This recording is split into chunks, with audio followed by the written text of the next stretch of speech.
What a great fall shot.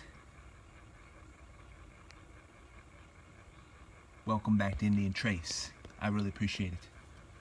Of course, it's been a while since I've even shown you the array, and if you have good eyes, you're going to see it, of rhyolite and quartz that surrounds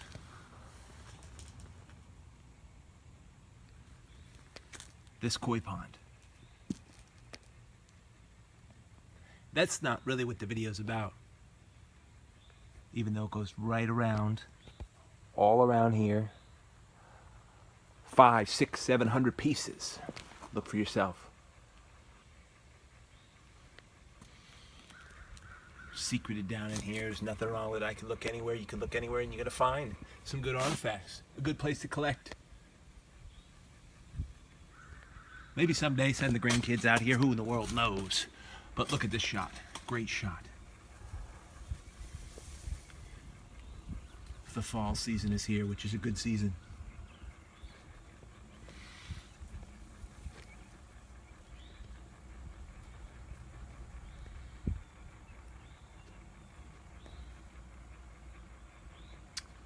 So why? Why have I put this up? Well, I put this up because I had a question come in. Now down here, sleeping down there, is a bunch more hammerstones. Up here are some of my top shelf hammerstones. They don't live inside. And the question that came in that I want to answer here today, while I make some other comments, because I have to post a couple links. Of course, many of us, if you're an American, if you're a patriot, your heart, your gut should be stirred up by the fact that it looks like a clear indication of a radicalized individual who decided he wanted to kill our brothers and sisters and mothers and fathers in Las Vegas. Radical violence for political purpose is not going to win. It's not going to take our country. Really, that's not entirely what this video is about, but it is, because it's on my heart and all of ours. I haven't commented in the last couple videos about it because I'm so passionate about it. It seems to be, all the evidence shows, and you can check out the links and listen carefully to them. This is a big piece of soapstone, biggest one I've ever found. In a big hide scraper. It's a thing of beauty right here. Absolutely awesome. Would have done the work just to take the hide right off an animal. It's a great piece of flint. I don't really think it's a preform. Could be, but I really think it's a knife that was used just to quickly remove the hide from a kill. It just would have worked that. It could work that way for me or you. If any of you have ever removed the skin from a deer or an animal, you'll know exactly what I mean. It's a thing of beauty, though. Thing of beauty. Of course, that's the only axe I've ever found back there. But the question was, how do you know? How can you tell you found a hammerstone? How do you know it's a hammerstone? Well, that's a good question. The only reason I know is because of maybe a little bit of study, but repetition. Repetition of wear patterns on stones. And I want to show you what I mean today as we go through these. And I'm not even going to point it out that much, but I'm going to handle them, make a couple comments, and we'll move on from there. I might have to do another video because there are a couple links that you have to watch. What I think are the most succinct, clear, specific, well-informed, with the best primary source resource for sources about what's been happening this week. What's been happening with all of those people in Las Vegas who have had their life turned upside down by hatred. Which is sad, isn't it? But they can't win. Not in the United States of America, they can't. Not with Americans, they can't. Not with Americans who know that their ancestors died and bled throughout the American Revolution, through the setting up of this nation with the Constitution and the Bill of Rights. Something that was bought by blood is not going to be so easily taken away. And such a minority are causing these problems. We will exterminate them. We will take care of it. And we will get it right for our children. Nice little, that's my littlest hammerstone. It's a cool piece. Anyway, in the artifact sense of it, appreciate the question. But the question was, how can you tell it's a hammerstone? I find stones, but just keep looking, because you're going to see a very distinctive, indicative repetition, even though they're different sizes. I'm going to guarantee you they all run in a ballpark of a very similar weight. It's an awesome thing. When you pick one up, you know it's the right weight for napping. Those of you who are nappers know when you're looking at this stuff, yup, that stone would have been great. Every once in a while I soak these in bleach to take off that tint of green, which is just a little algae back here on the shady part of the house, which is where this pond lays, that's a great view, isn't it? Where I keep my C4s. I'll give you a huge bag full. You just tell me, and I'll send it, box it, get it together. I don't know, send me $50 and I'll get a whole nice box up for you. I've done it before. Many people have wanted that and have been blessed by it if you're really into it, because they're great quartz and rhyolite artifacts, that's for sure. You can see them right down in here. Full of them. Fun stuff though. Look at this. How can you tell it's a hammerstone? Well, this used to be a full round stone, but half of it, what work was done with this, was worn off through the work that they needed for their life. I was out in the field today and just thinking about things, and I was thinking to myself, man, what an awesome thing it would have been to be able just to see one of these resilient, adaptive men or women 5,000 years ago, how they carried themselves, what they look like. As a man, of course, naturally, I'm like, what on earth did the women look like? Magnificent adaptations of nature, charm, I'm sure, because there's always that attraction. The natural attraction between a man and a woman, which is a good thing. See, I'm speaking as a man. But what on earth, I think, how on earth? And the roles, the great roles, and I guess the great compatibility and companionship that a woman would have served 5,000 years ago as a indigenous North American Indian, and as well as the men. What did they look like in their strength and their completely adaptive form, natural and flowing, hunter-gatherers, craftsmen that needed these tools? That was found at W Properties. Such great stones. So, the question that you asked, how can you tell? Are you starting to see anything in common in these stones yet? Worn edges. Absolutely worn edges.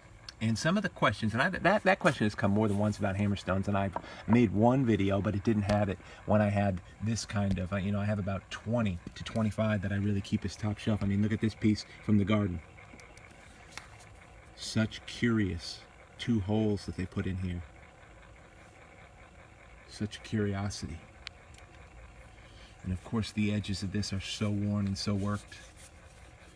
They're smacking the end of this, and it's an old, that's an old impact fracture, but such worn edges all over them. When you're talking about different sizes, look at the size of this guy. I remember I found this at Crosslands. A biscuit, but indeed, look at the flat side on that. Worn right off. And the other end. So if you're curious about hammerstones after this, I don't think anybody has a need to be curious. None of that is natural. It doesn't happen naturally, what you're looking at on any of these rocks. It just doesn't come about. Look at this. This one has a lot of algae, but it is clear. Found at Crystal Beach. Just take a look for yourself. None of this is natural. So stirred up lately, and that's why I'm gonna leave at least a couple of major, the most succinct, straightforward, and up-to-date, cutting-edge reports on Las Vegas. I might have said Los Angeles before, but I meant Las Vegas. That will stir your heart, that will make you sad, but I'm gonna guarantee you one thing is for sure. If you hear a bunch of yapping, or any person for that matter, speak to you about gun control, that only means one thing: agenda and people control, which has never reduced violence and can never reduce violence in this country. I was thinking today when I was out as well, as you look at some of these unique hammerstones, that when it comes to that, the 32 plus states that have concealed carry or open carry have the lowest incident of aggravated or violent crime.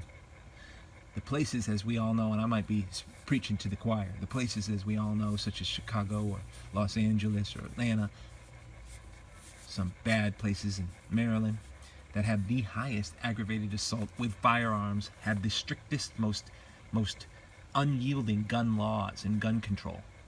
Go figure, right? Free citizens with guns equate to peace. Because I think a lot of you will agree with me that if you decide to visit me and war visits me, whether you define your war as kicking my door in, I'm going to end the violence. I'm not going to let some other human being end the violence that happens. If they start it, I'm going to end it. And the way to end it, the quickest and the least violent, is to neutralize the aggressor, neutralize the violence that's happening. Don't have to fight hand-to-hand combat. I don't expect my wife to fight some aggressor hand-to-hand if they kick my door in. That's ridiculous. If they kick my door in, they're going to look right down the barrel of .45 auto if my wife's here alone. And she can just say very simply, I told her, leave or die. How does this equate to what has happened, unfortunately? In Las Vegas, it equates. Because what, unfortunately, it seems to be coming out is that there is an agenda, and you can tell by the news reports. Look at this piece. As you can see, if you're questioning hammerstones, I'm giving you a good view with some political comments that have to do with what's going on this very day. You know, why on earth would I've been to the place, and I've been at places where there was 5 individual men who were trying to kick our door down, and my wife was home alone. At that point, I didn't train, and she didn't train. She didn't have a weapon that could have defended her. Why would I want her to try to pull some weapon, a baseball bat or knives, and try to have a violent conflict to try to end the aggression? No. Neutralizing strength, such as a firearm, is not a violent means. I don't know how people could be so ignorant not to see through history and time in Europe that gun control means people control. I'm going to leave it at that for today. But this, at least for this video, I'm stirred up about it because it's something that's close to my heart. Should rally together as communities. Unbelievable hammerstone here. It is completely translucent, this one too.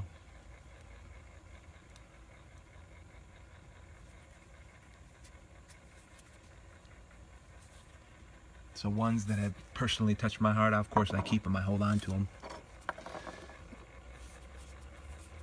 And if you find them out there, you're going to know for sure. Just remember this video and you'll say, oh my gosh, could that be? And you'll be like, yep, that's an incredible tool that was treasured by one of these adaptive, strong, probably in their own right, such a beautiful human being, whether it's a woman or a man. And I think a lot of these hammerstones, to make points, were a man's job, and I think a lot of the pottery and textiles like that were a woman's job, but you know, you never know, it's just speculation. I think in terms of responsibility and gaining and acquiring game and food, that was often, and I know for sure through history and records, that was often the man's duty and job, but there were women that did hunt. So it's never just one way, for certain. It's always adaptive and flexible. But nice stones, right? I'm not going to go much more than 15 minutes on this. I just wanted to really give somebody who loves tools and wanted to be outside and see some nice shots of some incredible artifacts. Museum grade quality hammerstones. And I remember Brooksy was talking about how important, how awesome these tools are. They're much more valuable than the points, than the 500 to 800 artifacts that are around this koi pond. But from Indian Trace to all of you out there is another big one right there. worn down one right off the edge. Another real biscuit found at the lookout. Some great materials. You see the green tint is really just algae, but the color of the stones, you can see them.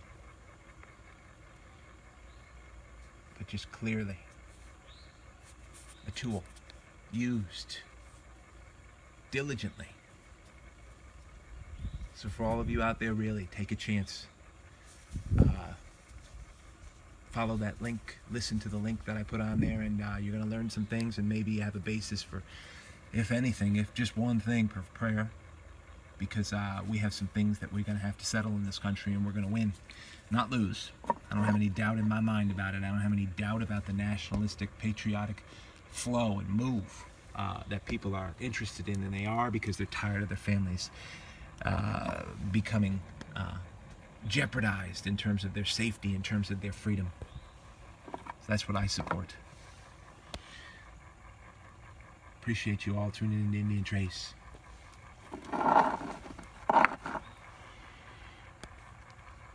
And that right there, natural light, I think, is doing a really good job.